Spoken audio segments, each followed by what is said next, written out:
在這個世界上，總是有兩類人：用謊言誹謗他人的人和堅持真理的人。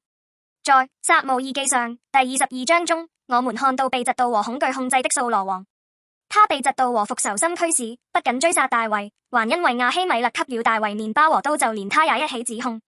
但亞希米勒沒有退縮，他勇敢地站在掃羅面前說：有誰像大衛這樣忠心呢？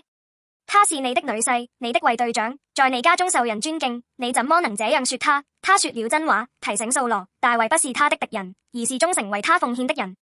即使在今天，我們也生活在一個充滿虛假指控的世界，人們扭曲事實，誇大真相，有時出於嫉妒或恐懼，將無辜的人變成壞人。更糟糕的是，那些維護真相的人往往也會受到攻擊。當有權勢的人聯合起來對付某人時，為他們辯護並不容易。很多人因為害怕而選擇沉默，害怕失去名譽、地位，甚至擔心自身安全。但在不公面前保持沉默並不是中立，而是默認了錯誤。我們在耶穌的生命中清楚地看到這種模式。他完全無罪，但宗教領袖誹謗他，扭曲他的話，最終將他推上十字架。總督比拉多知道耶穌無罪，卻沒有為他辯護，反而洗手表示與不公無關。耶穌為我們承擔了終極的犧牲，這表明誹謗可以多麼醜陋，而對抗他需要多大的勇氣。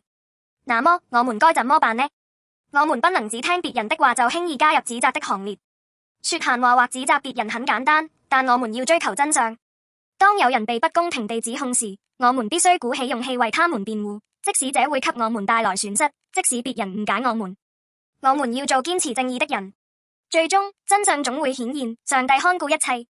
所以選擇在我們手中，我們會像掃羅一樣被恐懼控制去指責別人，還是像亞希米勒一樣，無論多麼困難也要說出真相。這取決於我們。